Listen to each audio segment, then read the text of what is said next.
ഇനി നമ്മൾ നോക്കാൻ പോകുന്നത് സ്കൂൾസ് ഓഫ് മാനേജ്മെന്റ് തോട്ട് ആണ്. Okay, schools of management thought. The development of thought on management dates back to the days when people first attempt to accomplish goals by working together in groups. അതായത് പണ്ട് മുതലേ ഒരു management കോൺസെപ്റ്റ്സുകൾ ഉണ്ടായിരുന്നു. കാരണം ഏതൊരു ഗ്രൂപ്പിൽ ആളുകൾ ജോലി ചെയ്യുകയാണെങ്കിൽ അവർക്കൊക്കെ ഒരു കോമൺ ഗോൾ ഉണ്ടാവും. ആ ഗോൾ അച്ചീവ് ചെയ്യാൻ വേണ്ടിയിട്ട് അവർ പല കാര്യങ്ങളും അറേഞ്ച് ചെയ്യും, ടൈം കീപ്പിംഗ് ചെയ്യും, കാര്യങ്ങള് ടൂൾസ് എക്യുപ്മെന്റ്സ് ഒക്കെ റെഡി ആക്കും. അപ്പൊ പണ്ട് മുതലേ അങ്ങനെ ഒരു ചിന്തയുണ്ട്. Okay, so with the work of Frederick Taylor and Henry Fayol, there was a serious thinking and theorizing about the managing of many years before. പണ്ട് മുതൽ, അതായത് ഒരുപാട് വർഷങ്ങൾക്ക് മുമ്പ് തന്നെ ഇവരുടെയൊക്കെ ഒരു കോൺട്രിബ്യൂഷൻ കൊണ്ട് ആ ഒരു കോൺസെപ്റ്റിനെ മാനേജ്മെന്റ് എന്നുള്ള ഒരു ലെവലിലേക്ക്, അല്ലെങ്കിൽ അങ്ങനെ ഒരു ഡിസിപ്ലിനിലേക്ക്, അല്ലെങ്കിൽ ഒരു കോൺസെപ്റ്റിലേക്കൊക്കെ അത് വരാൻ ഒത്തിരി ഹെൽപ്പ് ചെയ്തിട്ടുണ്ട്. Okay, so in the early 19th century, industrialization and the factory system saw the advent of assembly line operation and costing systems. അതായത് 19ാം നൂറ്റാണ്ടിന്റെ ഒരു തുടക്കത്തിൽ തന്നെ നമ്മൾ വ്യവസായ വിപ്ലവം, അതായത് ഒരു ഇൻഡസ്ട്രിയലൈസേഷൻ, അതായത് വ്യവസായങ്ങൾ തുടരുക, മാനുഫാക്ചറിങ്, കൺസ്ട്രക്ഷൻ പോലെയുള്ള ഒത്തിരി വ്യവസായങ്ങൾ, അതുപോലെ തന്നെ ഫാക്ടറി സിസ്റ്റം ഒക്കെ ഉണ്ടായിരുന്നു ആ ഒരു സമയത്ത്. അപ്പൊ അതെല്ലാം എന്തിലേക്ക് വഴിവെച്ചെന്ന് വെച്ചാൽ ലൈൻ പ്രൊഡക്ഷൻ, കോസ്റ്റിംഗ് സിസ്റ്റം. കാരണം കോസ്റ്റിംഗ് സിസ്റ്റം ഒക്കെ ഇമ്പോർട്ടന്റ് ആയിരുന്നു. കാരണം ചെലവ് ഒത്തിരി വരുന്ന ഏരിയ ആണ്. അപ്പൊ ചെലവ് കൺട്രോൾ ചെയ്യുക, അത് മിനിമൈസ് ചെയ്യുക എന്നൊക്കെ പറയുന്നത് വളരെ ഇമ്പോർട്ടന്റ് ആയിട്ടുള്ള കാര്യമാണ്. So management principles in business were adopted in the later half of 19th century. അപ്പൊ മാനേജ്മെന്റ് പ്രിൻസിപ്പിൾസ് എല്ലാം ബിസിനസ് അഡോപ്റ്റ് ചെയ്തത് 19ാം നൂറ്റാണ്ട് കഴിഞ്ഞിട്ടാണ്, ലേറ്റർ ഹാഫ് ഓഫ് ആണ്. ഓക്കെ, ഒരു രണ്ടാം പകുതിയിലൊക്കെയാണ് മാനേജ്മെന്റ് പ്രിൻസിപ്പിൾസ് ആയിട്ട് അത് ബിസിനസ് ഏറ്റെടുക്കുന്നത്. So as the concept of management evolved, various schools of management thought emerged. ഇങ്ങനെ ഒരു മാനേജ്മെന്റ് ഒരു കോൺസെപ്റ്റ് ആയിട്ട് ഇങ്ങനെ വളരുന്ന സമയത്ത്, അല്ലെങ്കിൽ ഇവോൾവ് ആവുന്ന ഒരു സമയത്ത്, ഒത്തിരി സ്കൂൾസ് ഓഫ് മാനേജ്മെന്റ് തോട്ട്സുകൾ എമേർജ് ചെയ്തിട്ടുണ്ട്. അതുകൊണ്ട് തന്നെ there came a merit was classifying management theories. അതായത് മാനേജ്മെന്റ് തിയറീസിന് പല സിമിലാരിറ്റീസിന്റെയും ഡിഫറൻസിന്റെയും ബേസിൽ നമ്മൾ എന്ത് ചെയ്യേണ്ടതായിട്ട് വന്നു? ക്ലാസിഫൈ ചെയ്യേണ്ടതായിട്ട് വന്നു, തരം തിരിക്കേണ്ടതായിട്ട് വന്നു. ഒരു അങ്ങനെ വന്നിട്ടുള്ള ഒരു ക്ലാസിഫിക്കേഷൻ ആണ്, the classification was given by Coombs, who classified the theories എങ്ങനെ into the following 6 groups. 6 group ആയിട്ടാണ് ഈ തിയറീസിനെ കൂൺസ് ക്ലാസിഫൈ ചെയ്തത്. The management process schools, the empirical school, the human behavioral school, the social system school, and the decision theory school, and the mathematical school. ഇത്തരം schools ആയിട്ടാണ് അത് classify ചെയ്ത് എടുത്തിട്ടുള്ളത്. Clear അല്ലേ? Okay, so ഏതൊക്കെയാണ് schools വന്നിട്ടുള്ളത് എന്ന് വെച്ചാല്, ഒന്ന് ദ മാനേജ്മെന്റ് പ്രോസസ് സ്കൂൾ, രണ്ട് empirical school, then human behaviour school, the social system school, the decision theory school, and mathematical school. ഇങ്ങനെ 6 ഡിഫറെന്റ് സ്കൂൾസ് ആയിട്ടാണ് അതിനെ തിരിച്ചിട്ടുള്ളത്. അപ്പൊ നമുക്ക് അത് ഓരോന്നും എന്തൊക്കെയാണെന്ന് നോക്കാം. ദ മാനേജ്മെന്റ് പ്രോസസ് സ്കൂൾ എന്ന് ഉദ്ദേശിക്കുന്നത്, management process school views management as a process of getting things done with the people working in an organized group. ഒരു ഓർഗനൈസ്ഡ് ഗ്രൂപ്പിൽ വർക്ക് ചെയ്യുന്ന ആളുകളെ കൊണ്ട് നമ്മുടെ ബിസിനസ് എന്താണോ ലക്ഷ്യം വെച്ചിട്ടുള്ളത് അത് നേടിയെടുക്കാൻ വേണ്ടിയിട്ടുള്ള ഒരു പ്രോസസ് ആയിട്ടാണ് മാനേജ്മെന്റിനെ ഈ സ്കൂള് കണ്ടിട്ടുള്ളത്. ഇറ്റ്സ് എ പ്രോസസ്, 1 by 1 ആയിട്ട് കാര്യങ്ങൾ ചെയ്യുന്ന ഒരു പ്രോസസ് ആയിട്ടാണ് മാനേജ്മെന്റിനെ ഇവിടെ ട്രീറ്റ് ചെയ്യുന്നത്. Okay, so ഇവിടെ Henry ഫയോളും fathered by Henry Fayol, this school views management theory was a way of organizing experience for practice, research and teaching. It begins by defining the functions of management. മാനേജ്മെന്റിന്റെ functions define ചെയ്തുകൊണ്ടായിരുന്നു ഈ ഒരു management process സ്കൂളിന്റെ ഒരു തുടക്കം. അതായത് നമുക്കറിയാം മാനേജ്മെന്റിൽ mainly 5 functions ആണുള്ളത്: planning, organising, staffing, directing and controlling. +2 നിങ്ങൾ അത് വളരെ വിശദമായി പഠിച്ചിട്ടുണ്ടാവും. ഇവിടെയും നമുക്കത് പഠിക്കാനുണ്ട്. ഓക്കെ, +2 കൊമേഴ്സ് എടുത്ത കുട്ടികളാണ് കേട്ടോ ഞാൻ അത് പറഞ്ഞത്. വേറെ ഏതെങ്കിലും സബ്ജക്ട് എടുത്തവരാണെങ്കിൽ നമുക്കത് വളരെ ഡീറ്റെയിൽ ആയിട്ട് തന്നെ ഇവിടെ പഠിക്കാനുണ്ട്. സോ അതിനെ കുറിച്ച് ആലോചിച്ചൊന്നും ടെൻഷൻ ആവരുത്. ഓക്കെ, സോ മറ്റൊരു സ്കൂളാണ് the empirical school. Okay, empirical school എന്ന് ഉദ്ദേശിക്കുന്നത് എക്സ്പീരിയൻസ് ആണ്. അതായത് the empirical school views management theory as A study of experience. അനുഭവങ്ങളുടെ ഒരു പഠനമാണ് ഇവിടെ മാനേജ്മെന്റ് ഉള്ളത് കൊണ്ട് ഉദ്ദേശിക്കുന്നത്. ഓക്കെ, സോ ഇവിടെ കൂൺസ് മെൻഷൻ ചെയ്യുന്നത് ഏർണസ്റ്റ് ഡെയിൽസിന്റെ കമ്പാരേറ്റീവ് അപ്രോച്ച് ആണ്. As an example which involve the study and analysis cases. അതായത് കേസുകളെ നമ്മൾ പഠിക്കുകയും അതിനെ അനലൈസ് ചെയ്യുക, ഒന്ന് വിലയിരുത്തുകയും ചെയ്യണം. എങ്ങനെ? The general idea is that generalizations can be drawn from cases that can be applied as guides in similar situations. As such, it is also known as case approach or a management experience approach. ഇതിനെ case approach എന്നും management experience approach എന്നൊക്കെ പറയാറുണ്ട്. അപ്പൊ ഈ ഒരു school പ്രകാരം management നമ്മൾ consider ചെയ്യുന്നത് മാനേജേഴ്സ് ഇൻ പ്രാക്ടീസ് ആണ്. അതായത് നമുക്ക് ഒരാൾക്ക് എപ്പോഴും എക്സ്പീരിയൻസ് ഉണ്ടാവുക, അയാൾ ആ ഒരു കാര്യം പ്രാക്ടീസ് ചെയ്ത് വരുമ്പോൾ ഒരു നല്ല ഡോക്ടർ ആയെന്ന് നമ്മൾ എപ്പോഴാ പറയാ? അയാൾക്ക് ഒത്തിരി പ്രാക്ടീസസും എക്സ്പീരിയൻസസും കിട്ടുന്നതിലൂടെയാണ് അയാൾ നല്ലൊരു ഡോക്ടറായിട്ട് മാറുക. MBBS കഴിഞ്ഞെന്ന് വെച്ച് ഒരാൾ പെട്ടെന്ന് ഒരു എക്സ്പീരിയൻസ്ഡ് അല്ലെങ്കിൽ ഒരു വെൽ വേഴ്സ്ഡ് ആയിട്ടുള്ള അല്ലെങ്കിൽ ഹൈലി പ്രൊഫഷണൽ ആയിട്ടുള്ള ഒരു ഡോക്ടറായി മാറില്ല. he should go through certain practices, training, etc. So അതുപോലെ ഒരു മാനേജർ ഇൻ പ്രാക്ടീസ് അയാൾ എന്തോരം എക്സ്പീരിയൻസ് അതിലൂടെ ഗെയിൻ ചെയ്യുന്നു. ഒത്തിരി ഫെയിലിയേഴ്സ് കാണും, ഒത്തിരി സക്സസ് കാണും. ഈ രണ്ട് സിറ്റുവേഷനിലും എങ്ങനെയാണ് മാനേജ്മെന്റ് ടെക്നിക്സ് മാനേജേഴ്സ് യൂസ് ചെയ്യുന്നത്, സിറ്റുവേഷൻസിനെ ഹാൻഡിൽ ചെയ്യുന്നത്, അതിലൂടെ എന്തൊക്കെ ഇൻഫ്ലുവൻസിൽ അവർക്ക് എത്താൻ സാധിക്കുന്നു. ഇങ്ങനെ large number of experience become some sort of generalisation can be possible. അതായത് ഒരുപാട് അനുഭവങ്ങളിലൂടെ കടന്നു പോകുന്ന ആളുകൾക്ക് സിറ്റുവേഷൻസ് വരുമ്പോൾ എങ്ങനെ ബിഹേവ് ചെയ്യണം, അതിനെ എങ്ങനെ സോർട്ട് ഔട്ട് ചെയ്യണം എന്ന് ഈസി ആയിട്ട് പറ്റും. അതുവഴി അവർക്ക് ഒരു ജനറലൈസേഷനിലേക്ക് എത്താൻ പറ്റുമോ, ഇങ്ങനെ സംഭവിച്ചു കഴിഞ്ഞാൽ ഇങ്ങനെ ചെയ്യുന്നതാണ് ബെറ്റർ, അല്ലെങ്കിൽ ഇങ്ങനെ നടന്നു കഴിഞ്ഞാൽ ഇങ്ങനെയായിരിക്കും അതിന്റെ ഒരു കോൺസിക്വൻസസ് എന്ന് they can generalize easily by taking from their experience. Okay, golden experiences ഉള്ള ആളുകൾ ഉണ്ടാവും. Okay, right. സോ അതൊരു അപ്രോച്ച് ആയിരുന്നു, ഒരു സ്കൂളായിരുന്നു. മൂന്നാമത്തെ സ്കൂളാണ് ഹ്യൂമൻ ബിഹേവിയർ സ്കൂൾ.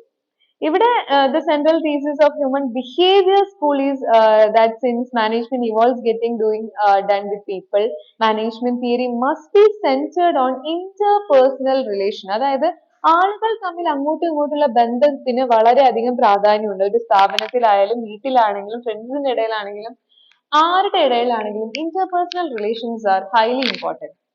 നമുക്ക് മറ്റുള്ള ആളുകളുടെ ചെറിയൊരു ഐയുടെ അനക്കം, ഒരു കണ്ണിന്റെ അനക്കം, അല്ലെങ്കിൽ ഒരു മൂളലിൽ ഉണ്ടാവുന്ന വ്യത്യാസം, അത് നമുക്ക് ഈസി ആയിട്ട് ഡിറ്റക്ട് ചെയ്യാൻ പറ്റുന്നിടത്ത് റിലേഷൻഷിപ്സ് കുറച്ചുകൂടെ ഈസി ആൻഡ് സ്മൂത്ത് ആയി പോകും. കാരണം എല്ലാവരും നമ്മളെ പോലെ ആയിരിക്കില്ല. നമ്മൾ വേറൊരു കൈൻഡ് ഓഫ് ബിഹേവിയർ ആയിരിക്കും, വേറെ ആളുകൾ അവരുടേതായിട്ടുള്ള യുണീക്നെസ് അവർക്ക് അവരുടേതായ ബിഹേവിയറിൽ ഉണ്ടാവും. സോ ഇത് തിരിച്ചറിയാന്നുള്ളൊരു സംഭവമുണ്ട്. ഓക്കെ, നമുക്ക് ചില ആളുകളെ ഈസി ആയിട്ട് അവരുടെ കയ്യിൽ നിന്ന് കാര്യങ്ങൾ നമുക്ക് ചെയ്തെടുപ്പിക്കാൻ പറ്റും, ചില ആളുകളെ അത്ര ഈസി ആയിരിക്കില്ല. അപ്പൊ ഓരോരുത്തരുടെ ബിഹേവിയർ പഠിക്കുക എന്ന് പറയുന്നത് very important, very important. Because നമുക്ക് സോഷ്യോ സൈക്കോളജിക്കൽ എന്ന് പറഞ്ഞൊരു സംഭവമുണ്ട്. ഇതില് നമ്മളുടെ സോഷ്യോ എക്കണോമിക് ബാക്ക്ഗ്രൗണ്ട്സ്, നമ്മുടെ സൈക്കോളജിക്കൽ ആയിട്ടുള്ള കാര്യങ്ങൾ, ഇതെല്ലാം ഇമ്പോർട്ടന്റ് ആണ്. ചില ആളുകൾ പെട്ടെന്ന് ദേഷ്യപ്പെടുന്ന കണ്ടിട്ടില്ലേ? ചില ആളുകൾ ചെറിയ ചെറിയ കാര്യങ്ങൾക്ക് തന്നെ പെട്ടെന്ന് ഹാപ്പി ആവും. ഇതെല്ലാം because everyone is unique in their own behaviour. Okay, so ഈ അപ്രോച്ചിനെ നമുക്ക് രണ്ട് ഗ്രൂപ്പായിട്ട് തരംതിരിക്കാൻ പറ്റും. അതായത് ഇന്റർ പേഴ്സണൽ ബിഹേവിയർ അപ്രോച്ചും ഗ്രൂപ്പ് ബിഹേവിയറൽ അപ്രോച്ചും. ആളുകൾക്ക് തമ്മിൽ അങ്ങോട്ടുള്ള അപ്രോച്ച് ഉണ്ട്, പിന്നെ ഒരു ഗ്രൂപ്പിൽ വർക്ക് ചെയ്യുമ്പോൾ അപ്രോച്ച് ഉണ്ട്. അപ്പൊ ആളുകളെ മനസ്സിലാക്കുക എന്ന് പറയുന്നത് ഒരു ഇമ്പോർട്ടന്റ് ആയിട്ടുള്ള കാര്യമാണ്. ഓക്കെ, അപ്പൊ ഹ്യൂമൻ ബിഹേവിയർ പഠിക്കുക, അതിൽ ഇമ്പോർട്ടൻസ് കൊടുത്തിട്ടുള്ള ഒരു സ്കൂളായിരുന്നു ഹ്യൂമൻ ബിഹേവിയർ അപ്രോച്ച്. ഓക്കെ, ആളുകളുടെ സ്വഭാവങ്ങൾ മനസ്സിലാക്കിയെടുക്കുക വർക്കേഴ്സിന്റെ. പിന്നെ നാലാമത്തെയാണ് സോഷ്യൽ സിസ്റ്റം സ്കൂൾ. ഇവിടെ the members of the social system school management theory view management as A social system. ഒരു സാമൂഹിക വ്യവസ്ഥയാണ് എന്ത്, ഒരു മാനേജ്മെന്റ് എന്ന് പറയുന്നത്. ഓക്കെ, സോ ഇവിടെ ഓർഗനൈസേഷൻ പബ്ലിഷ് ചെയ്തിട്ടുണ്ട് ഒരു യൂസ് ചെയ്തിട്ടുള്ള ഒരു എക്സാമ്പിൾ എന്ന് പറയുന്നത്, ഇവിടെ നമ്മൾ സ്പിരിച്വൽ ആയിട്ട് കാര്യങ്ങൾ, അതായത് spiritual father of school of management ആണ് ചെസ്റ്റർ ബെർണാഡ്.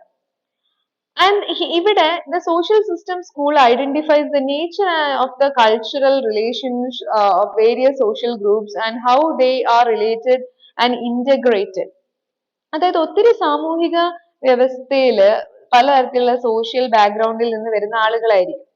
അപ്പൊ ഇവരൊക്കെ എങ്ങനെയാണ് ഒരു ഗ്രൂപ്പിൽ വന്നു കഴിഞ്ഞാൽ ബിഹേവ് ചെയ്യുക?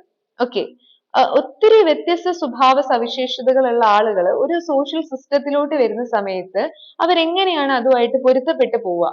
ഓക്കെ, അതായത് ഒരു സഹകരണ മനോഭാവം ഉണ്ട്. Theory of cooperation is important, which underlines the contribution of many other in school. അത് എല്ലാത്തിലും ഓൾമോസ്റ്റ് പറയുന്നുണ്ട്. Herbert Simon and other expanded the concept of social system to include any cooperative and purposeful group interrelations or behavior. അതായത് purposeful ആയിട്ടുള്ള ഒരു group, ഒരു ഇന്ന കാര്യം നേടിയെടുക്കാൻ വേണ്ടിയിട്ട് ഒരു ഗ്രൂപ്പിലേക്ക് വരുന്ന സമയത്ത് അതിലുള്ള ഒരു ഇന്റർപേഴ്സണൽ റിലേഷൻഷിപ്പ് എങ്ങനെയായിരിക്കും? അപ്പൊ ഈ ഒരു അപ്രോച്ച് പ്രകാരം ഓർഗനൈസേഷനിൽ മസ്റ്റ് ആയിട്ട് ഒരു കൾച്ചറൽ സിസ്റ്റം ഉണ്ടാവും. അത് ഓട്ടോമാറ്റിക് ആയിട്ട് അങ്ങനെ ഉണ്ടാവും. ഓക്കെ, അത് ആളുകൾ തമ്മിൽ എങ്ങനെ പരസ്പരം മിങ്കിൾ ചെയ്യുന്നു, കോപ്പറേറ്റ് ചെയ്യുന്നു, അവരുടെ ഒരു ഫ്രണ്ട്ഷിപ്പ് ലെവൽ എങ്ങനെയാണ്, അവരുടെ ഒരു ഹൈറാർക്കി എങ്ങനെയാണ്, ഇതെല്ലാം അവിടെ ഇമ്പോർട്ടൻറ്റ്. ഇതെല്ലാം നമ്മുടെ ഓർഗനൈസേഷന്റെ ഗോൾസ് അച്ചീവ് ചെയ്യുന്നതിൽ വളരെ നല്ല രീതിയിൽ സ്വാധീനിക്കുന്ന കാര്യങ്ങളാണ്. പരസ്പരം തൊഴിലാളികൾ തമ്മിൽ ഒരു ഐക്യം ഇല്ലാതെ പോകുമ്പോൾ വളരെ ബുദ്ധിമുട്ടായിരിക്കും. Okay, so a cooperative system of management can be developed only by understanding the behavior of people in groups. ആളുകളുടെ സ്വഭാവം, ഒരു ഗ്രൂപ്പിലുള്ള ആളുകളുടെ സ്വഭാവം മനസ്സിലാക്കിയാലേ നമുക്ക് ആ ഒരു കോപ്പറേറ്റീവ് സിസ്റ്റം അവിടെ വർക്ക് ആവോ ഇല്ലയോ എന്ന് അറിയാൻ പറ്റുള്ളൂ. പരസ്പരം ഒരു സഹകരണവും ഇല്ലാത്ത ആളുകളെ ഒരു ഗ്രൂപ്പിൽ ഇട്ട് കഴിഞ്ഞാൽ വളരെ മോശമായിരിക്കും അതിന്റെ ഒരു ഇമ്പാക്ട് എന്ന് പറയുന്നത്. എന്നാൽ പരസ്പരം നല്ല വൈബുള്ള അല്ലെങ്കിൽ നല്ല രീതിയിലൊരു വേവ് ലെങ്ത് ഉള്ള അല്ലെങ്കിൽ നല്ലൊരു അണ്ടർസ്റ്റാൻഡിങ് കമ്പാറ്റബിലിറ്റി ഉള്ള ആളുകൾ തമ്മിൽ ഒരു ഗ്രൂപ്പിൽ വരുമ്പം ആ ഗ്രൂപ്പിന്റെ ഒരു റിസൾട്ട് അല്ലെങ്കിൽ വളരെ എഫേർട്ട്ലെസ്ലി അവർക്ക് ആ ഒരു റിസൾട്ട് ഉണ്ടാക്കിയെടുക്കാൻ വേണ്ടിയിട്ട് സാധിക്കും. അതങ്ങനെയാണ്. നെക്സ്റ്റ് 5 എന്ന് പറയുന്നത് ഡിസിഷൻ തിയറി സ്കൂളാണ്. The decision theory school of management concentrate on rational approach to decision where the alternative ideas or occurs and action are analyzed.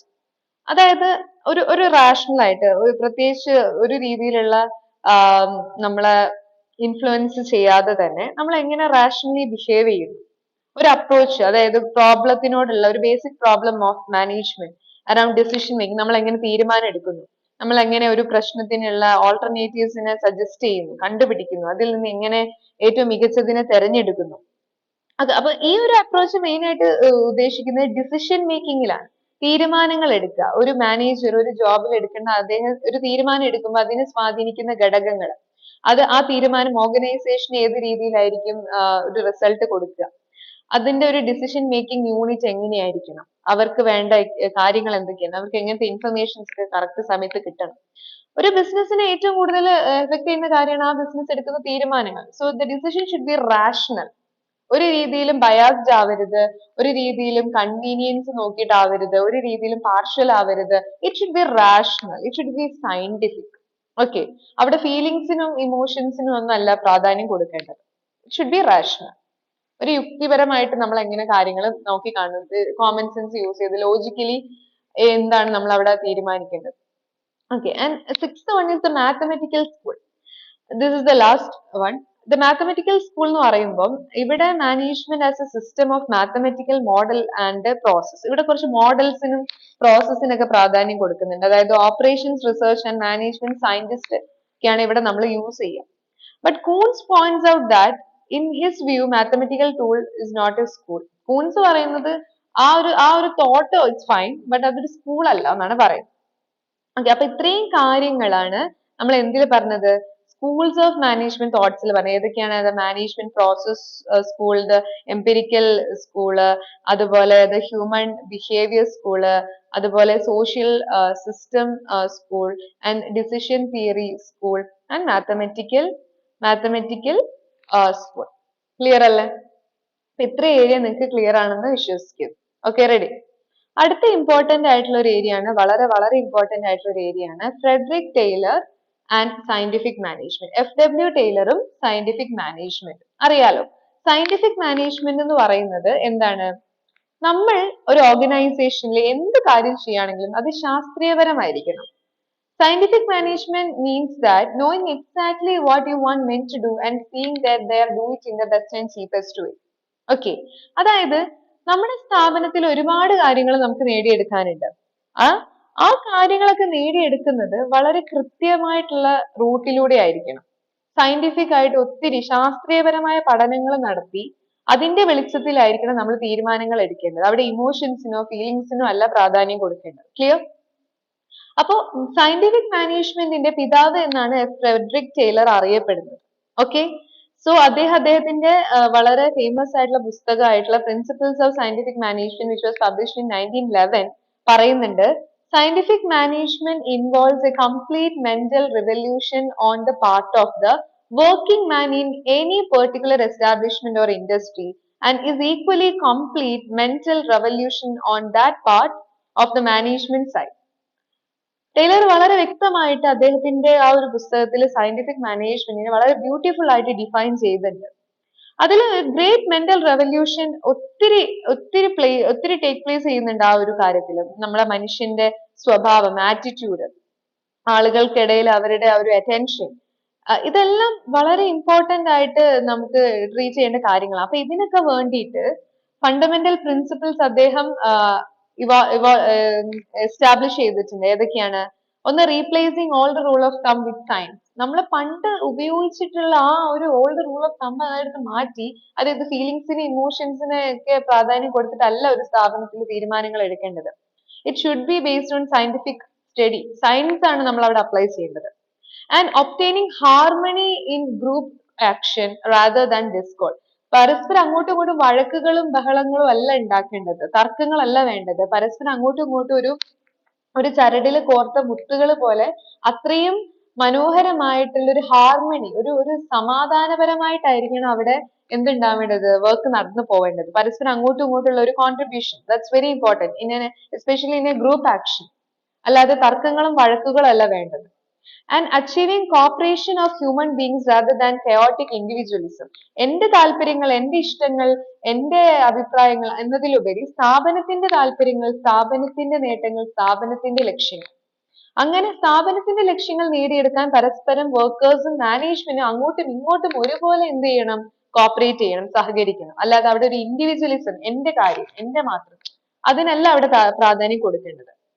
And working of maximum output rather than restricted output. Maximum output ഉണ്ടാക്കാൻ വേണ്ടി ശ്രമിക്കുക, അല്ലാതെ ഇത്ര മതി, ഇത്ര limit ചെയ്തിട്ടുണ്ട്, ഇത്ര മതി, അങ്ങനെ ഒരു സംഭവം ഇല്ല. We should maximise our output rather than restricted output. And finally, developing all workers to the fullest extent possible for their own and their company's highest prosperity. അതായത് നമ്മുടെ സ്ഥാപനത്തിൽ വർക്ക് ചെയ്യുന്ന സ്റ്റാഫ്, വർക്കേഴ്സ്, അവരുടെ മെന്റൽ ആൻഡ് ഫിസിക്കൽ ആയിട്ടുള്ള അവരുടെ ഒരു satisfaction is very important. അത് നമ്മുടെ സ്ഥാപനത്തിന്റെ പ്രോസ്പെരിറ്റിക്ക് വേണ്ടി യൂസ് ചെയ്യുക എന്നത് വളരെ ഇമ്പോർട്ടന്റ് ആണ്. അതിനുവേണ്ടി വർക്കേഴ്സിനെ ഡെവലപ്പ് ചെയ്യുക, അവർക്ക് ട്രെയിനിങ് പ്രോഗ്രാംസുകൾ കണ്ടക്ട് ചെയ്യുക. ഇത്രയും കാര്യങ്ങൾ വളരെ ഇമ്പോർട്ടന്റ് ആണ് ഫോർ എ സയന്റിഫിക് അപ്രോച്ച് എന്ന് പറയുമ്പോൾ. ക്ലിയർ ആണോ? ഇത് സയന്റിഫിക് മാനേജ്മെന്റ് ആണ് FW ടൈലറിന്റെ കേസ് പറഞ്ഞത്. ഇനി ഇമ്പോർട്ടന്റ് ആയിട്ട് പറയേണ്ട ഒരു കാര്യമാണ്, ദാറ്റ് ഈസ് ഹെൻറി ഫയോളിന്റെ contribution. Henry Fayol consider as the father of modern management. Okay. അല്ലെങ്കിൽ ജനറൽ മാനേജ്മെന്റിന്റെ പിതാവ് എന്നൊക്കെ അദ്ദേഹം അറിയപ്പെടുന്നുണ്ട്. ഓക്കെ. സോ നമ്മൾ സയന്റിഫിക് മാനേജ്മെന്റിൽ ഇത്രയും പ്രിൻസിപ്പിൾസ് പറഞ്ഞിട്ടുണ്ടെങ്കിൽ ഹെൻറി ഫയോളുടെ പ്രിൻസിപ്പിൾസ് എന്ന് പറയുന്നത് അത്രയും ഇമ്പോർട്ടന്റ് ആണ്. അദ്ദേഹം 14 പ്രിൻസിപ്പിൾസ് ആണ് നമുക്ക് മാനേജ്മെന്റ് വേൾഡിന് വേണ്ടിയിട്ട് കൊടുത്തിട്ടുള്ളത്, general principles of management. So Fayol has given 14 principles of management. He has made distinction between management principles and management elements. Management എലമെന്റ്സും മാനേജ്മെന്റ് പ്രിൻസിപ്പിൾസും അദ്ദേഹം രണ്ടായിട്ട് തന്നെയാണ് എക്സ്പ്ലെയിൻ ചെയ്തിട്ടുള്ളത്. മാനേജ്മെന്റ് പ്രിൻസിപ്പിൾ എന്ന് പറയുന്നത് ഫണ്ടമെന്റൽ ട്രൂത്ത് ആണ്. അത് കോസ് ആൻഡ് എഫക്റ്റ് റിലേഷൻഷിപ്പ്, അതായത് ഒരു കാര്യം സംഭവിച്ചു കഴിഞ്ഞാൽ അതിന്റെ കാരണവും അതിന്റെ എഫക്റ്റും കോൺസിക്വൻസസും വളരെ കൃത്യമായ പ്രിൻസിപ്പിൾസിൽ പറയും. മാനേജ്മെന്റ് എലമെന്റ് എന്താ പറയുന്നത് വെച്ചാൽ ജസ്റ്റ് മാനേജേഴ്സ് പെർഫോം ചെയ്യുന്ന ഫങ്ഷൻസിനെ ഒന്ന് ഡിനോട്ട് ചെയ്യുക മാത്രമാണ് അവിടെ ചെയ്യുന്നത്. Clear? So Henry Fayol strongly felt that managers should be guided by certain principles. While giving the management principles, Fayol has emphasized two things. അതായത് ഫയോൾ പറയുകയാണ്, ഒരു മാനേജർ എന്തായാലും ഷുഡ് ബി ഗൈഡഡ്. ഒരു മാനേജറിന്റെ മനസ്സിൽ ചില കാര്യങ്ങൾ ഉണ്ടായിരിക്കണം. ആ കാര്യങ്ങൾ അദ്ദേഹത്തെ ഗൈഡ് ചെയ്യണം. ആ ഗൈഡ് ചെയ്യുന്ന ആ കാര്യങ്ങളെ വിളിക്കുന്ന പേരാണ് എന്ത്? പ്രിൻസിപ്പിൾസ് എന്ന് പറയുന്നത്. ആ സെറ്റ് ഓഫ് വാല്യൂസ് അല്ലെങ്കിൽ ആ ഒരു set of code of conduct അല്ലെങ്കിൽ സെറ്റ് ഓഫ് പ്രിൻസിപ്പിൾസ് ആണ് ഒരു മാനേജറെ മുന്നോട്ടുള്ള ആ വഴിയിൽ അല്ലെങ്കിൽ യാത്രയിൽ തെറ്റിപ്പോകാതെ അല്ലെങ്കിൽ ഫെയിൽ ആയി പോകാതെ സക്സസ് ആവാൻ വേണ്ടിയിട്ട് ഹെൽപ്പ് ചെയ്യുന്ന ഒരു തീരുമാനം എടുക്കാൻ അദ്ദേഹം മുറുകെ പിടിക്കേണ്ട ഒരു വിജയ മന്ത്രമാണ് ആ ഒരു പ്രിൻസിപ്പിൾസ് എന്ന് പറയുന്നത്. ഓക്കെ, സോ ഈ പ്രിൻസിപ്പിൾസ് മോസ്റ്റ് ഓഫ് ദ ഒക്കേഷനിലും യൂസ് ചെയ്യാൻ വേണ്ടിയിട്ട് സാധിക്കും. പിന്നെ ഈ പ്രിൻസിപ്പിൾ ഒന്നും റിജിഡ് അല്ല, അതായത് ഇത് ഇങ്ങനെ മാത്രമേ ഉപയോഗിക്കാവൂ അങ്ങനെയൊന്നുമില്ല. That's flexible according to the nature and size of the business they can utilise as they want. അവർക്ക് ഏത് രീതിയിലാണോ വേണ്ട ആ രീതിയിൽ അത് അവർക്ക് യൂസ് ചെയ്യാം. അപ്പം മാനേജ്മെന്റ് പ്രിൻസിപ്പിൾസ് ഇമ്പോർട്ടന്റ് ആണ്, വളരെ വളരെ ഇമ്പോർട്ടന്റ് ആണ്. മൊത്തം 14 പ്രിൻസിപ്പിൾസ് ആണ് പഠിക്കാനുള്ളത്. വളരെ ഈസി ആയിട്ടുള്ള പ്രിൻസിപ്പിൾസ് ആണ്, സിമ്പിൾ ആയിട്ട് പറഞ്ഞുതരാം. First of all division of work. Okay, ഞാൻ വീണ്ടും പറയുന്നു, കൊമേഴ്സ് പഠിച്ചിട്ടുള്ള ഒരാളെ സംബന്ധിച്ചിടത്തോളം, പ്ലസ് ടു കൊമേഴ്സ് എടുത്ത ഒരാളെ സംബന്ധിച്ചിടത്തോളം പ്ലസ് ടുവിൽ ആ വിദ്യാർത്ഥികൾ നല്ല രീതിയിൽ പഠിച്ചിട്ടുണ്ടെങ്കിൽ ഇതെല്ലാം വളരെ സിമ്പിൾ ആണ്. ഓക്കെ, ഫസ്റ്റ് പ്രിൻസിപ്പിൾ എന്ന് പറയുന്നത് ഡിവിഷൻ ഓഫ് വർക്ക് ആണ്. അതായത് ഒരു സ്ഥാപനത്തില് ഒരുപാട് കാര്യങ്ങൾ നമുക്ക് ചെയ്തു തീർക്കാനുണ്ട്. അതൊരു വലിയ ടാസ്ക് ആണ് അറ്റ് എ ഗ്ലാൻസിൽ നോക്കുകയാണെങ്കിൽ. എന്നാൽ ഈ ഒരു വർക്ക് ഒരാൾ ഒറ്റയ്ക്ക് ചെയ്യുമ്പോൾ ഒരുപാട് സമയം എടുക്കും. അത് മാത്രല്ല അത്രയും നല്ലൊരു എഫക്റ്റീവ് ആയിട്ട് എഫിഷ്യന്റ് ആയിട്ട് അത് ചെയ്യാൻ പറ്റിയെന്നും വരില്ല. അതേ സമയത്ത് ഈ വലിയൊരു ടാസ്കിനെ ചെറിയ ചെറിയ ചെറിയ ചെറിയ ഭാഗങ്ങളാക്കി മാറ്റി ഓരോ ടാസ്കും ഓരോരുത്തർക്ക് കൊടുത്തു കഴിഞ്ഞാൽ അവർക്ക് അത് മാത്രം ചെയ്താൽ മതി. വളരെ ചുരുങ്ങിയ സമയത്തിനുള്ളിൽ വളരെ എഫിഷ്യന്റ് ആയ നല്ല റിസൾട്ട് ഓറിയന്റഡ് ആയിട്ടുള്ള കാര്യങ്ങൾ നമുക്ക് അവിടെ കിട്ടും. ഇങ്ങനെ മൊത്തം വർക്കിനെ ഡിവൈഡ് ചെയ്ത് വ്യത്യസ്ത സ്റ്റാഫുകൾക്ക് എംപ്ലോയീസിന് കൊടുത്ത് അവരെ ആ വർക്ക് ചെയ്യാൻ സ്പെഷ്യലൈസ് ആക്കുക എന്നതാണ് ഡിവിഷൻ ഓഫ് വർക്ക് കൊണ്ട് ഉദ്ദേശിക്കുന്നത്. സ്പെഷ്യലൈസേഷൻ ആണ് ഡിവിഷൻ ഓഫ് വർക്കിന്റെ ഒരു റിസൾട്ട് എന്ന് പറയുന്നത്. Okay, so this principle suggests that work should be assigned to a person for which he is best suited. ഒരാൾ ഏതിലാണോ അടിപൊളി ആ കാര്യത്തിൽ അടിപൊളിയായിട്ടുള്ള ഒരാൾക്കാണ് ആ വർക്ക് കൊടുക്കേണ്ടത്. അല്ലാണ്ട് ഒരു കാര്യം ചെയ്യാൻ ബുദ്ധിമുട്ട് അനുഭവിക്കുന്ന ഒരാൾക്കല്ല വീണ്ടും വീണ്ടും ആ വർക്ക് കൊടുക്കേണ്ടത്. ഒരാള് ബെസ്റ്റ് ആയിട്ട് ഒരു കാര്യം ചെയ്യുന്നുണ്ടെങ്കിൽ അയാൾക്ക് ആ വർക്ക് അസൈൻ ചെയ്താണ് കൊടുക്കുക. And he will become more specialised there. Okay, he or she. And work should be divided up to the stage where it is optimum and just. അതായത് ഏത് പോയിന്റ് വരെയാണോ നമുക്ക് അത് ഈ ഒരു വർക്ക് ഒപ്റ്റിമം ആയിട്ട് കിട്ടുന്നത് അതുവരെ നമ്മൾ എന്ത് ചെയ്യണം, അത് ഡിവൈഡ് ചെയ്ത് കൊടുക്കണം. Okay, so this division of work can be applied at all levels of organisation. ഏതൊരു ലെവൽ ഓഫ് ഓർഗനൈസേഷൻ നമുക്ക് ഇത് അപ്ലൈ ചെയ്യാൻ വേണ്ടിയിട്ട് സാധിക്കും. And Fayol has advocated division of the work to take the advantage of specialization. ഒന്ന് ആലോചിച്ച് നോക്ക്, നമ്മൾ ഒരു കാര്യം വീണ്ടും വീണ്ടും ചെയ്യുമ്പോൾ തുടക്കത്തിലൊക്കെ കുറച്ച് ബുദ്ധിമുട്ടുണ്ടെങ്കിലും കുറെ പ്രാവശ്യം ചെയ്യുമ്പോൾ നമ്മൾക്ക് അതിൽ കുറെ ഐഡിയാസ് കിട്ടും. നമ്മുടേതായ ഒരു വ്യൂ പോയിന്റ് ഉണ്ടാവും. ഇതിങ്ങനെ ചെയ്താൽ പെട്ടെന്ന് തീരും അല്ലെ, അല്ലെങ്കിൽ ഇതിങ്ങനെ ചെയ്താൽ കുറച്ചുകൂടെ ബെറ്റർ ആവും. അപ്പൊ നമുക്ക് നമ്മുടേതായ ഒരു സ്പീഡ് കൂടും, നമ്മുടേതായ ഒരു എഫിഷ്യൻസി കൂടും, കുറച്ചുകൂടെ നമ്മൾ അതിൽ സ്മാർട്ട് ആയിട്ട് വർക്ക് ചെയ്യാൻ പറ്റും. So division of work which will provide a specialization. Okay. രണ്ടാമത്തെ ഒരു പ്രിൻസിപ്പിൾ ആണ് authority and responsibility. Very important. അതായത് റെസ്പോൺസിബിലിറ്റി അതോറിറ്റി ഇത് രണ്ടും അടിപൊളിയാണ്, രണ്ടും വേണ്ട ഒരു കാര്യമാണ്. ഒന്ന് മാത്രം ഉണ്ടായിട്ട് കാര്യമില്ല. അതോറിറ്റി എന്ന് വെച്ച് കഴിഞ്ഞാൽ it's a right to issue orders and instructions. നമുക്ക് മറ്റുള്ളവർക്ക് ഓർഡേഴ്സും ഇൻസ്ട്രക്ഷൻസും ഇഷ്യൂ ചെയ്യാനുള്ള ഒരു അധികാരത്തെയാണ് എന്ത് വിളിക്കുന്നത്, അതോറിറ്റി എന്ന് വിളിക്കുന്നത്. റെസ്പോൺസിബിലിറ്റി എന്ന് പറഞ്ഞാൽ നമ്മൾക്ക് ഏൽപ്പിച്ച കാര്യങ്ങൾ വളരെ നീറ്റ് ആൻഡ് എഫിഷ്യന്റ് ആയിട്ട് അത് ചെയ്തു കൊടുക്കുക, നമ്മുടെ ഒബ്ലിഗേഷൻ ആണ് എന്ത്, റെസ്പോൺസിബിലിറ്റി. അപ്പൊ ഒരു സ്ഥാപനത്തിൽ അതോറിറ്റി മാത്രം ഉണ്ടായാൽ പോരാ, അതുപോലെ റെസ്പോൺസിബിലിറ്റി മാത്രം ഉണ്ടായാൽ പോരാ. അതോറിറ്റി ഉള്ള ഒരാൾക്ക് റെസ്പോൺസിബിലിറ്റിയും വേണം, റെസ്പോൺസിബിലിറ്റി ഉള്ള ആൾക്ക് അത് ചെയ്യാനുള്ള അതോറിറ്റിയും വേണം. ഇത് രണ്ടും ബാലൻസ് ചെയ്ത് അങ്ങനെ പോകണം. മനസ്സിലായോ? Authority and responsibility should be balanced in an organisation. Clear അല്ലേ? മൂന്നാമത്തെയാണ് ഡിസിപ്ലിൻ. ഡിസിപ്ലിൻ എന്ന് പറഞ്ഞാൽ ഇവിടെ ഒബേ ടു ദ മാനേജ്മെന്റ് ആണ്, അല്ലെങ്കിൽ റെസ്പെക്ട് ടു ദ മാനേജ്മെന്റ്. നമ്മുടെ സ്ഥാപനത്തിന്റെ പോളിസികളും റൂൾസും നമ്മളുടെ സ്റ്റാഫ് റെസ്പെക്ട് ചെയ്യണം, അതിനെ ഒബേ ചെയ്യണം. കറക്റ്റ് 9 മണിക്ക് സ്ഥാപനം ആരംഭിക്കുമെങ്കിൽ 9 മണിക്ക് മുമ്പേ അവിടെ എത്തണം, എങ്കിലേ നമ്മുടെ വർക്ക് 9 മണിക്ക് സ്റ്റാർട്ട് ചെയ്യാൻ പറ്റുകയുള്ളൂ. സോ നമ്മുടെ സ്ഥാപനത്തിന്റെ റൂൾസും റെഗുലേഷൻസിനോടുള്ള സ്റ്റാഫിന്റെ അല്ലെങ്കിൽ ആ മാനേജ്മെന്റിന്റെ ആ ഒരു റെസ്പെക്ട് അല്ലെങ്കിൽ അതിനോടുള്ള ആ ഒരു ബഹുമാനത്തെയാണ് എന്ത് വിളിക്കുന്നത്, ഡിസിപ്ലിൻ എന്ന് വിളിക്കുന്നത്. ഏതൊരു സ്ഥാപനവും വളരെ എഫിഷ്യന്റ് ആയി മുന്നോട്ട് പോകണമെങ്കിൽ അവിടെ പ്രോപ്പർ ഡിസിപ്ലിൻ കൂടിയേ തീരുകയുള്ളൂ. അടുത്തതാണ് യൂണിറ്റി ഓഫ് കമാൻഡ്. വളരെ ഇമ്പോർട്ടന്റ് ആയിട്ടുള്ള ഒരു പ്രിൻസിപ്പിൾ ആണ് യൂണിറ്റി ഓഫ് കമാൻഡ്. ഇവിടെ എന്താ ഉദ്ദേശിക്കുന്നതെന്ന് വെച്ച് കഴിഞ്ഞാല് ഒരു സമയത്ത് ഒരു സബോർഡിനേറ്റ് ഒരു സുപ്പീരിയറിന്റെ കയ്യിൽ നിന്ന് മാത്രമേ ഓർഡേഴ്സും ഇൻസ്ട്രക്ഷൻസും സ്വീകരിക്കാൻ പാടുള്ളൂ. നമ്മളിപ്പോ ജോലി ചെയ്തുകൊണ്ടിരിക്കുമ്പോൾ ഒരേ സമയത്ത് രണ്ട് സുപ്പീരിയേഴ്സ് വന്നിട്ട് നമ്മളോട് പറയണം നിങ്ങൾ ഇത് ചെയ്യണം അത് ചെയ്യണം. അപ്പൊ നമ്മൾ ആകെ കൺഫ്യൂസ്ഡ് ആവും. ഞാനിപ്പോ ആര് പറയുന്നത് ആദ്യം കേൾക്കുക? ആദ്യത്തെ ആള് പറയുന്നത് കേട്ടാൽ മറ്റേ ആൾക്ക് അത് ബുദ്ധിമുട്ടായിരിക്കും, മറ്റേ ആള് പറയുന്നത് കേട്ടാൽ ആദ്യത്തെ ആൾക്ക് ഒരു ബുദ്ധിമുട്ടാണ്. അത് അവര് തമ്മിൽ ഒരു കോൺഫ്ലിക്ട്സിന് വഴി ഉണ്ടാക്കും. ഓക്കെ, അപ്പൊ ഇത് നല്ല രീതിയിൽ എംപ്ലോയിന് അല്ലെങ്കിൽ ആ ഒരു സബോർഡിനേറ്റിനെ കൺഫ്യൂസ് ചെയ്യുന്നുണ്ട്. ഡുവൽ സബോർഡിനേഷൻ ആണ് ഇതിനെ വിളിക്കുക.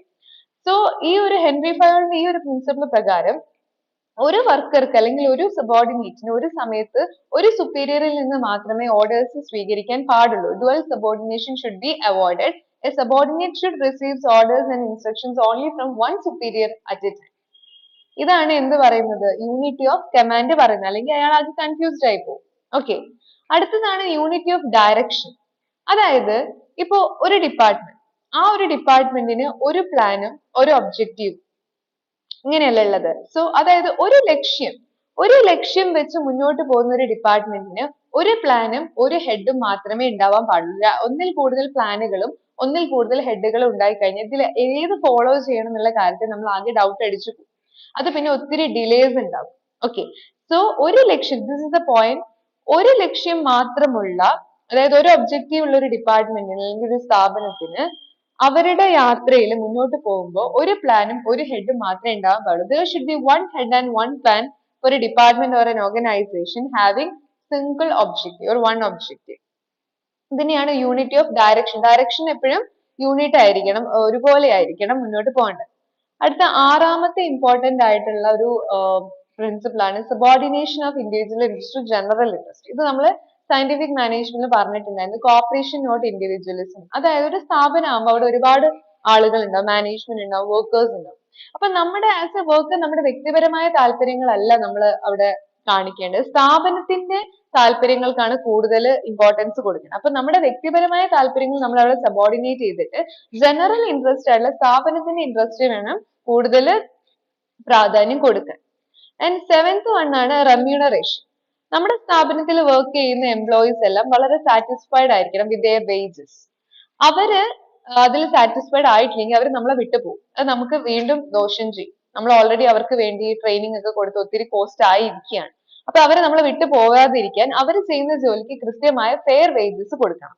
ഓക്കെ, അടുത്തതാണ് സെൻട്രലൈസേഷൻ. സെൻട്രലൈസേഷൻ എന്ന് വെച്ചാൽ it mean focusing power on one area.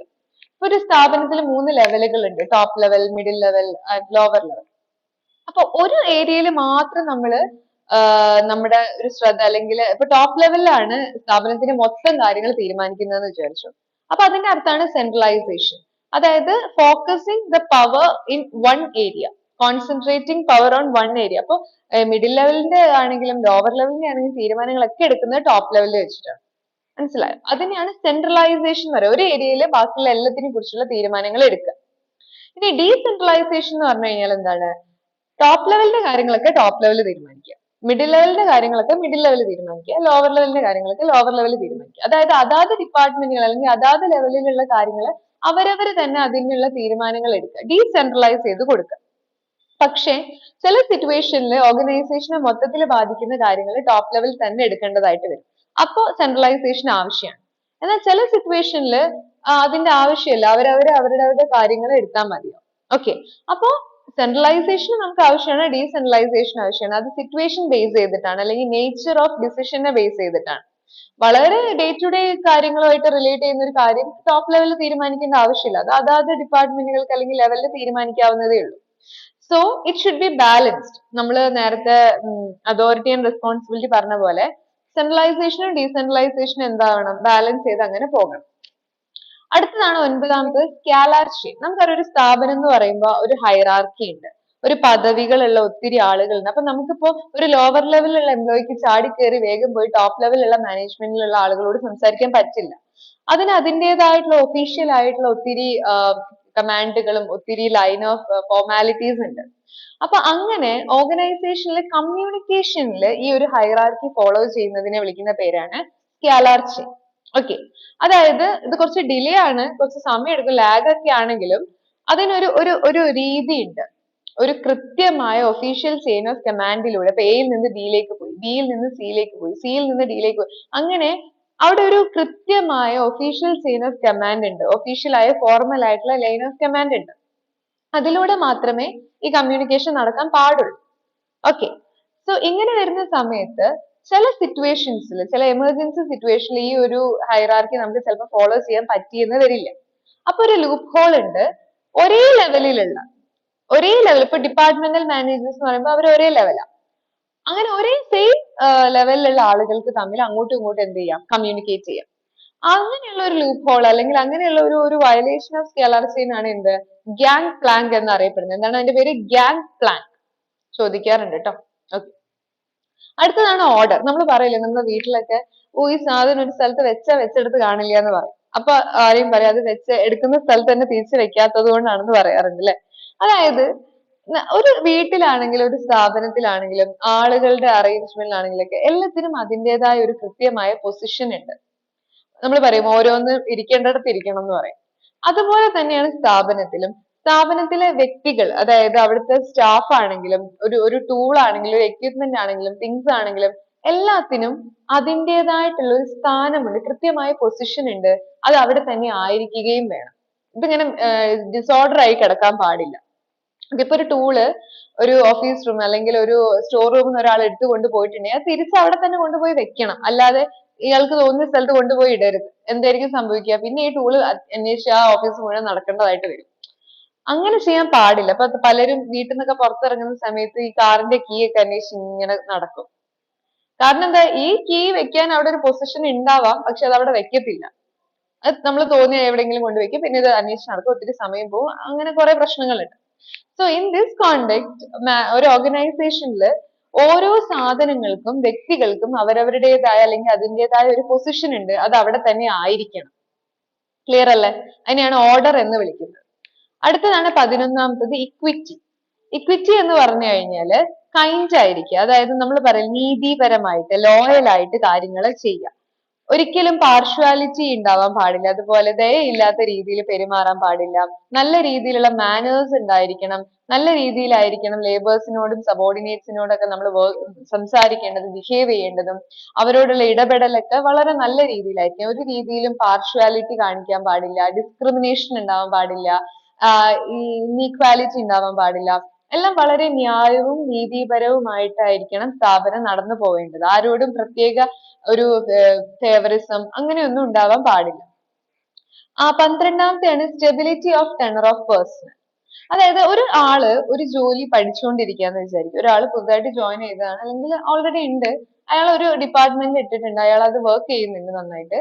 അപ്പൊ ആ വർക്ക് ഒന്ന് പഠിച്ചെടുക്കുന്നതിന് മുന്നേ തന്നെ അയാളെ വേറൊരു ഡിപ്പാർട്ട്മെന്റിലേക്ക് ഷിഫ്റ്റ് ചെയ്യാൻ പാടില്ല. അയാൾക്ക് ഒരു ടൈം കൊടുക്കണം. ഒരു ഡിപ്പാർട്ട്മെന്റിൽ അതിന്റെ വർക്ക് ഒക്കെ പഠിച്ചെടുക്കാൻ ഒരു സ്റ്റാൻഡേർഡ് ടൈം അത് കൊടുക്കണം. അതിന് മുന്നേ അയാൾ അതിൽ നിന്ന് ഷിഫ്റ്റ് ചെയ്യാൻ പാടില്ല. ഇടയ്ക്കിടയ്ക്ക് ഇങ്ങനെ ജോബ് റൊട്ടേറ്റ് ചെയ്യാൻ പാടില്ല. അങ്ങനെ ചെയ്താൽ അതിന്റെ ഭവിഷ്യത്ത് ഓർഗനൈസേഷൻ തന്നെയായിരിക്കും. കാരണം ഇയാൾക്ക് ഒന്നാമത് എല്ലാം മര്യാദയ്ക്ക് പഠിക്കാനുള്ള സമയം കിട്ടുന്നില്ല. അപ്പം ചെയ്യുന്ന ജോലികളിലൊക്കെ തെറ്റ് വരാൻ സാധ്യതയുണ്ട്. പിന്നെ ഇത് അത്ര എംപ്ലോയീസിന് ഇഷ്ടപ്പെടുന്ന കാര്യമല്ല, ഒരുമാതിരി ഇൻസൾട്ടിങ് ആണ്. അപ്പൊ മേ ബി അവര് റിസൈൻ ചെയ്ത് പോകാനും സാധ്യതയുണ്ട്. അപ്പൊ ആ ഒരു കാര്യം കൂടി ശ്രദ്ധിക്കണം. ഇതൊക്കെ ഓരോ പ്രിൻസിപ്പിൾ ആണ് കേട്ടോ. ഇതൊക്കെ മാനേജർ അവരുടെ മൈൻഡിൽ വെക്കേണ്ട കാര്യങ്ങളാണ്. Then 13th one, initiative. അതായത് ഇപ്പോ നമ്മൾ പറഞ്ഞിട്ടുണ്ടായിരുന്നു അതോറിറ്റി ആൻഡ് ഡിസിപ്ലിൻ ഇതൊക്കെ ഉണ്ട് മാനേജേഴ്സ്, ഇതെല്ലാം ഉണ്ടെങ്കിലും നമ്മുടെ സ്റ്റാഫിന് അല്ലെങ്കിൽ നമ്മുടെ എംപ്ലോയീസിന് അവരുടെ ഒരു ഇനീഷ്യേറ്റീവ് എടുക്കാനുള്ള അവരുടെ ആ ഒരു ആറ്റിറ്റ്യൂഡിനെ നമ്മൾ എപ്പോഴും എൻകറേജ് ചെയ്യണം, പ്രോത്സാഹിപ്പിക്കണം. ഇനീഷ്യേറ്റീവ് എന്ന് വെച്ച് കഴിഞ്ഞാല് ഇപ്പൊ ഒരു കാര്യം ഒരു പ്ലാന് പുതുതായിട്ട് തയ്യാറാക്കുക, അത് എക്സിക്യൂട്ട് ചെയ്യുക, അല്ലെങ്കിൽ പുതിയ പുതിയ ഐഡിയാസ് ജനറേറ്റ് ചെയ്യുക, പുതിയ പുതിയ സ്ട്രാറ്റജീസ് ക്രിയേറ്റ് ചെയ്യുക. ഇങ്ങനത്തെ കാര്യങ്ങളിലൊക്കെ ആരെങ്കിലും എന്തെങ്കിലും പുതിയ ഐഡിയാസ് ഒക്കെ ആയിട്ട് സാർ നമുക്ക് ഇങ്ങനെ ചെയ്തു നോക്കാം, നമുക്ക് ഇങ്ങനെ ഒരു മെക്കാനിസം യൂസ് ചെയ്യാം, ഈ ഒരു ആഡ് കൊടുത്താൽ നന്നായിരിക്കും, ഇപ്പൊ നമ്മൾ ഇങ്ങനെ ഒരു പ്രൊമോഷൻ കൊടുത്താൽ അടിപൊളിയായിരിക്കും. അങ്ങനെയൊക്കെയുള്ള തോട്ട് പ്രോസസ്സിലൂടെ എംപ്ലോയീസ് മുന്നോട്ട് വരികയാണെങ്കിൽ നമ്മൾ ഒരിക്കലും അതിനെ അടച്ച് ആക്ഷേപിക്കരുത്, അല്ലെങ്കിൽ അതിനെ ഒരു പരിഹസിക്കരുത്. നമ്മൾ എന്ത് ചെയ്യണം, അവരുടെ അത്തരത്തിലുള്ള ആറ്റിറ്റ്യൂഡിനെ നമ്മൾ എൻകറേജ് ചെയ്യണം. ബിക്കോസ് നമ്മുടെ സ്ഥാപനത്തിന്റെ വളർച്ചയോടുള്ള സ്നേഹം കൊണ്ടാണ് അവർ അങ്ങനെയൊക്കെ ചിന്തിക്കുന്നത്. സോ അതൊക്കെ നമ്മൾ മാക്സിമം എന്ത് ചെയ്യണം എന്ന് വെച്ചാൽ നല്ല രീതിയിൽ അതിനെ എൻകറേജ് ചെയ്യണം, മോട്ടിവേറ്റ് ചെയ്യണം. ഓക്കെ, അതിനൊക്കെ നല്ല സമ്മാനങ്ങൾ, റിവാർഡ്, അവാർഡ്സ് ഒക്കെ കൊടുക്കണം. ഓക്കെ, അപ്പൊ അത് നമ്മളിപ്പോ ഒരു എംപ്ലോയി വന്നിട്ട് നമുക്ക് ഇങ്ങനെ ചെയ്യാന്ന് പറയുമ്പോൾ നമ്മൾ അതിനെ സപ്പോർട്ട് ചെയ്യുമ്പോൾ അവർക്കും ഒരു സന്തോഷമുണ്ട്. അപ്പൊ അവർക്ക് നമ്മുടെ സ്ഥാപനത്തിനോടുള്ള ആ ഒരു ലോയൽറ്റി ഒന്നുകൂടെ ഇൻക്രീസ് ചെയ്യാണ് ചെയ്യുക. റെഡി. ആൻഡ് അവസാനത്തെ മാനേജ്മെന്റ് പ്രിൻസിപ്പിൾ ആണ്, that is esprit de corps. Esprit de corps, unity is strength എന്നാണ് അതിന്റെ ഒരു മറ്റൊരു പേര്. അതായത് നമുക്കറിയാം, നമ്മൾ ഒറ്റയ്ക്ക് ഒറ്റയ്ക്ക് നിൽക്കുന്ന സമയത്ത് നമ്മൾ എല്ലാവരും വണ്ണറബിൾ ആണ്. പെട്ടെന്ന് തന്നെ നമ്മളെ ഈസിലി എഫക്ട് ചെയ്യാൻ പറ്റും. ആർക്കാണെങ്കിലും പെട്ടെന്ന് നമ്മളെ അങ്ങ് ഡിഫീറ്റ് ചെയ്യാൻ കുറച്ചുകൂടെ എളുപ്പമാണ് ഒറ്റയ്ക്ക് നിൽക്കുമ്പോൾ. പക്ഷെ നമ്മൾ ഒരു കൂട്ടമായിട്ടാണ്, അല്ലെങ്കിൽ നമ്മൾ ഒരു സ്ട്രെങ്ത് ആയിട്ട്, ഒരു യൂണിയൻ ആയിട്ട് നിൽക്കുന്ന സമയത്ത് നമ്മളെ അത്ര പെട്ടെന്നൊന്നും ആർക്കും അങ്ങനെ ഡിഫീറ്റ് ചെയ്യാൻ പറ്റില്ല. അതുകൊണ്ടാണ് ഈ യൂണിയൻസിനൊക്കെ ഇത്രയും ഇമ്പോർട്ടൻസ് ഉള്ളത്. അതായത് ഒരു സ്ഥാപനത്തിന്റെ സക്സസ് എന്ന് പറയുന്നത് അവിടെയുള്ള ടീം വർക്ക് ആണ്. അവിടെയുള്ള ഓരോ വ്യക്തികളും ആ ഒരു ടീമിലേക്ക് കൊടുക്കുന്ന കോൺട്രിബ്യൂഷൻ ആണ് ആ സ്ഥാപനത്തിന്റെ സക്സസ് എന്ന് പറയുന്നത്. സോ മാനേജേഴ്സ് എപ്പോഴും നമ്മുടെ ആ ഒരു സബോർഡിനേറ്റ്സിന്റെ ആ ഒരു ടീം സ്പിരിറ്റ്, അല്ലെങ്കിൽ സ്പിരിറ്റ് ഓഫ് ടീം എപ്പോഴും ഊട്ടി ഉറപ്പിക്കുന്നതിൽ നല്ല തൽപരരായിരിക്കണം. ഓക്കെ, സോ ഇതാണ് എസ്പിരിറ്റ് ഡീകോപ്സ്, യൂണിറ്റി സ്ട്രെങ്ത്. നമ്മൾ മലയാളത്തിൽ പറയാറുണ്ട് ഐക്യമത്യം മഹാബലം. ക്ലിയർ? സോ നന്നായിട്ട് മനസ്സിലാക്കേണ്ട ഒരു ഏരിയ ആണ് ഇതെല്ലാം തന്നെ.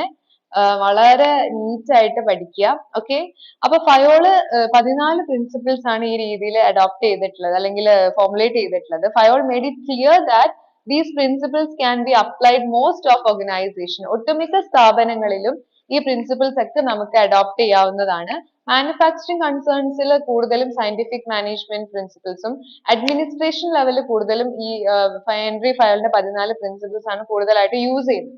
But these are not absolute principles. Organizations are at liberty to adopt these which suit them or to delete a few according to their needs. ഈ 14 പ്രിൻസിപ്പിൾസും അതുപോലെ ഉപയോഗിക്കുക എന്നത് അത്ര നിർബന്ധമുള്ള കാര്യമൊന്നുമല്ല. നമ്മുടെ സ്ഥാപനത്തിൽ ഇതിൽ ഏതാണോ ഓക്കെ ആയിട്ടുള്ളത് അത് അവർക്ക് എന്ത് ചെയ്യാം, സ്വീകരിക്കാം. വേണ്ടാത്തത് ഡിലീറ്റ് ചെയ്യുകയും ചെയ്യാം. That's up to them. Okay, clear ആണെന്ന് വിശ്വസിക്കുന്നു.